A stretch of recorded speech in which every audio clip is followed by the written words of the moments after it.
Everywhere we look in nature, patterns repeat themselves. The curl of a surfing wave, for example, is mirrored in clouds and on other planets like Saturn. And now they've been spotted in the Sun's atmosphere. This shape of wave is often formed by something called a Kelvin-Helmholtz, or KH instability, in which two fluids flow by each other with different speeds or densities. For example, in clouds, yes, you have one layer where there is a cloud, okay, and then a higher layer where you have a jet stream. So at the boundary between these two regions, you start seeing this cloud rolling up. If you look at water waves, the wind will sort of cause it to roll up into a bigger and bigger wave, but eventually this wave will break. This is very similar to the Kelvin-Helmholtz instability that takes place on the Sun, where we have erupting plasma and we have stationary plasma in the Sun. Spotting a repeating pattern like this is always good news. Since scientists already know that the movement of the waves transfers energy to the water, they note that the same thing should be happening in the Sun. That extra energy helps explain how the Sun's atmosphere, or corona, heats up to some 1,000 times hotter than the Sun's surface. These waves were spotted in the second coronal mass ejection, or CME, recorded by the Solar Dynamics Observatory, which began looking at the Sun in March 2010.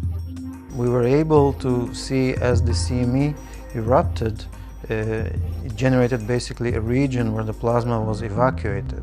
Since the material from the CME lifted up into space, we see a dark region that corresponds to the low density region evacuated by the CME, and we see just adjacent to it a brighter region where we have denser plasma. So now we see a region where the vortices start to roll up. Astronomers have long thought that turbulence in the corona might help heat it up, but solar observations still can't see the way the atmosphere moves at small scales.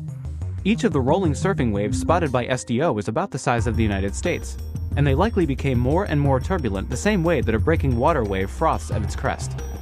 So it is a way of taking out the energy from the shear flow and converting it eventually into heat. Some scientists thought that the Sun's powerful magnetic field would prevent KH waves from forming, so the heliophysicists who observed the turbulence on the Sun needed additional evidence.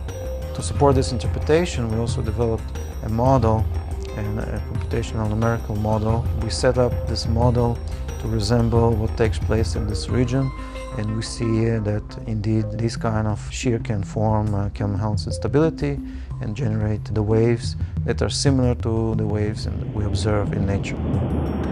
A good surfer understands those waves intuitively. Thankfully, scientists understand them physically too. Watching how they roll around the Sun opens the door for more research and better solar models, helping scientists predict the activity of the star we live with.